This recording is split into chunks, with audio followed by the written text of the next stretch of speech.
নমস্কার বন্ধুরা, এই ভিডিওতে আমরা তোমাদের করা কিছু প্রশ্নের উত্তর দিয়ে নেব, যেগুলো তোমাদের এখন ডাউট হচ্ছে বা তোমরা যেগুলো আমাদেরকে জিজ্ঞাসা করছিলে।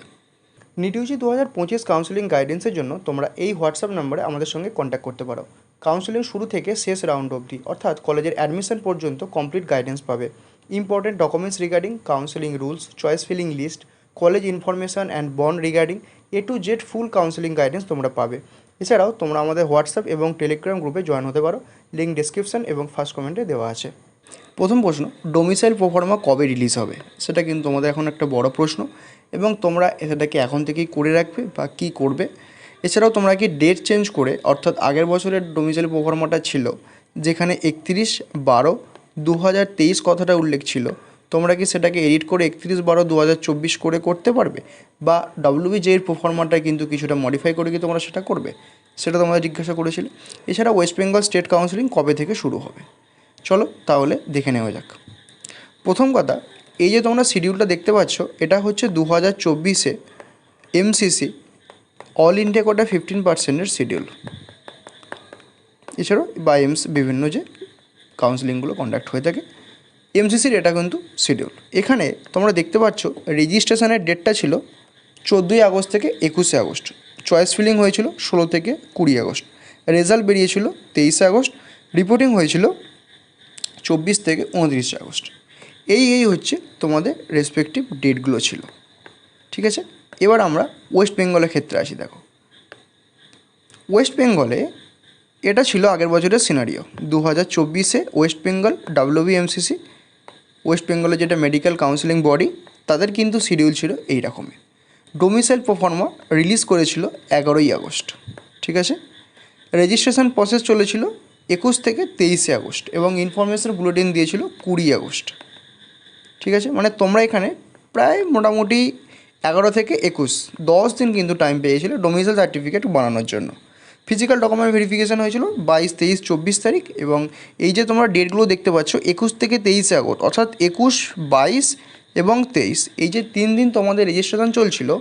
তুমি ধরো 21 তারিখ রেজিস্ট্রেশন করলে, তোমাকে কিন্তু 22 তারিখ ডকুমেন্ট ভেরিফিকেশানে ফেলে দিচ্ছিলো, 22-এ করলে 23-এ ফেললো, 23-এ করলে 24-এ ফেলে দিচ্ছিলো। তাই তোমরা কিন্তু ডকুমেন্টগুলোকে রেডি করে তবে কিন্তু রেজিস্ট্রেশন প্রসেসটা করতে বসবে।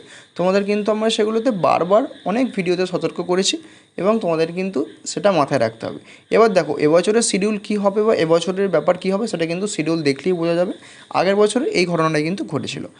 তারপরে দেখো, মেরিট লিস্ট বেরিয়েছিল 27শে আগস্ট, চয়েস ফিলিং চলেছিল 27 থেকে 29শে আগস্ট, রেজাল্ট বেরিয়েছিল 2রা সেপ্টেম্বর এবং রিপোর্টিং অর্থাৎ অ্যাডমিশন চলেছিল স্টেট কোটার ক্ষেত্রে 3, 4, 5 সেপ্টেম্বর।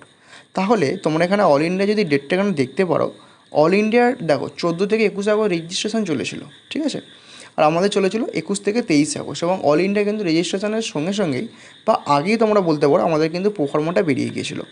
এবছর কিন্তু আমাদের MCCর ক্ষেত্রে অলরেডি রেজিস্ট্রেশন চলছে এবং ডেটটা কিন্তু এক্সটেন্ড করা হয়েছে। এখনও পর্যন্ত কিন্তু WBMCCর পক্ষ থেকে প্রোফার্মাটা আপলোড করা হয়নি। এবছরে তোমরা এটা MCCর নোটিশ, যেটা তোমরা এখন দেখতে পাচ্ছ এবং সেটা তোমরা অনেকেই দেখেছো MCCর ওয়েবসাইটে। এখানে কিন্তু রেজিস্ট্রেশনের ফ্যাসিলিটিটা 31 জুলাই পর্যন্ত এক্সটেন্ড করা হয়েছে। আর তোমরা এটা করতে পারবে। এছাড়াও চয়েস ফিলিং এক্সটেন্ড করা হয়েছে। সিট প্রসেস হবে 1 থেকে 2 আগস্ট এবং রেজাল্ট আসবে 3 থেকে 4 আগস্টের মধ্যে এবং রিপোর্টিং হবে 4 থেকে 8 আগস্ট। এবার ব্যাপারটা হচ্ছে যে তোমরা একটা কথা মোটামুটি ধরে নিতে পারো যে দেখো, অল ইন্ডিয়া কোটার যে রিপোর্টিং বা সেটার আগে কিন্তু আমাদের স্টেট কোটার কাউন্সিলিংটা প্রসেসটা কিন্তু স্টার্ট হয়ে যাবে। ঠিক আছে, তো তোমরা তাই একটা দিক থেকে নিশ্চিন্ত হতে পারো যে খুব বেশি হলে আর 2 থেকে 3 দিন ম্যাক্সিমাম টাইম নিতে পারে। তার মধ্যে কিন্তু প্রোফার্মাগুলো কিন্তু রিলিজ করে দেবে এবং তোমরা কিন্তু সেগুলো করিয়ে নেবে। ঠিক আছে, এবার তোমাদের কাছে একটা কথা এখানে বলার, তোমরা অনেকে জিজ্ঞাসা করছিলে যে আগের বছর প্রোফার্মাটার ডেট কি তোমরা এডিট করে করতে পারবে বা WBJের প্রোফার্মাটা কি করতে পারবে। দেখো, তোমাদের একটা কথা বলে রাখি, WBJের প্রোফার্মায় যেটা ওপরের অ্যাপেন্ডিক্স 1 লেখাটা থাকে সেটাকে তোমরা ক্রপ করে বাকিটা মোটামুটি সেমই থাকে, যেটা আগের বছরে ছিল। আগের বছরের রেসপেক্টের কথাটা তোমাকে বলছি। এবার দেখো এই বছর কি করবে, চেঞ্জ করবে কি করবে না, সেটা কিন্তু এখনও পর্যন্ত বোঝা যাচ্ছে না। তাই তোমরা যদি করো এবং যদি ধরো এখন WBJটাতে করে রাখলে, পরে দেখলে কোনো কারণে যে প্রোফার্মাটা WBMCC রিলিজ করেছে সেখানে কিছুটা চেঞ্জ এসেছে, যদিও চেঞ্জ হয় না, কিন্তু যদি করে থাকে সেক্ষেত্রে কিন্তু তোমাকে আবার নতুন করে করতে হবে। তাই তুমি যদি একান্তই মানে ইনসিকিউরিটিতে ফিল করে ফেলো বা করে রাখো, তুমি কিন্তু যে অথরিটিকে দিয়ে করাচ্ছ ওনাকে জিজ্ঞাসা করে রাখবে যে স্যার যদি আমার প্রোফর্মায় কোনো রকম কোনো চেঞ্জেস আসে তাহলে কিন্তু যেন ওনা তোমাকে নতুন প্রোফর্মাটা একটা করে দিয়ে থাকেন। অনেক সময় করতে চায় না, অনেক জায়গাতে বলে যে না একবারই করে দেবো একটা ক্ষেত্রে। তো সেক্ষেত্রে তুমি কিন্তু অথরিটির সঙ্গে কথা বলে নেবে এবং তবেই কিন্তু করাবে, ঠিক আছে। ডাব্লিউবিএমসিসির প্রোফর্মা কিন্তু তোমাকে করতেই হবে এবং এটা কিন্তু তোমাকে অবশ্যই করতে হবে, কারণ যেহেতু ডাব্লিউবিএমসিসি কাউন্সিলিংটা কন্ডাক্ট করছে, ওটাই হচ্ছে কাউন্সিলিং গভর্নিং বডি।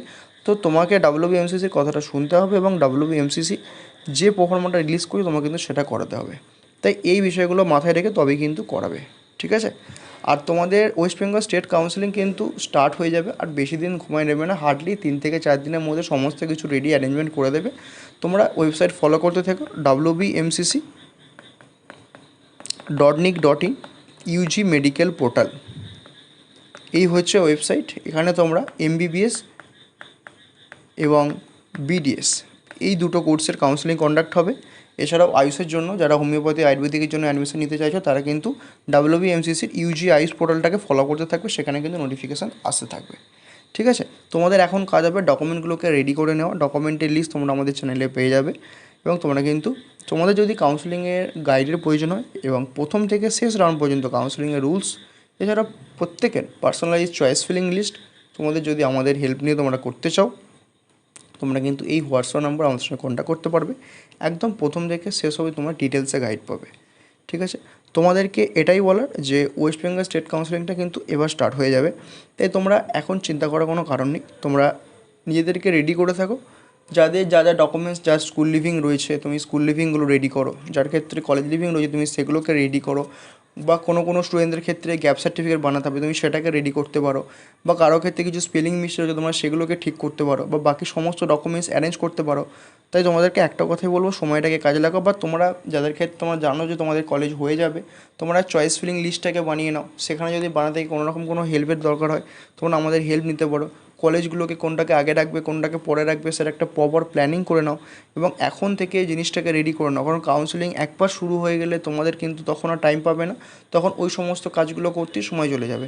তাই ডিসিশানটাই কিন্তু এখন থেকেই মেক করে নাও। এই যতদিন সময় আছে 2 থেকে 4 দিন যা সময়টা পাচ্ছ এই সময়টা কিন্তু তোমরা কাজে লাগাও, কাজে লাগিয়ে প্রসেসটাকে পজিটিভলি কাজে লাগাও, যাতে তোমাদের কলেজ সিলেকশান, ধরো এখন মনে হচ্ছে যে এই কলেজগুলো রাখবো এই কলেজগুলো রাখবো, কিন্তু তখন মনে হলো কোনো রকম কোনো চেঞ্জ করতে হলো। তাই বলছি এখন থেকে ফাইনালাইজ করে নাও এবং প্রপার একটা প্ল্যানিং করে কাউন্সিলিং প্রসেসটার দিকে এগোও, যাতে তোমাদের কোনো রকম কোনো ভুল না হয় বা ডিসিশান মেক করতে সমস্যার সৃষ্টি না হয়, ঠিক আছে।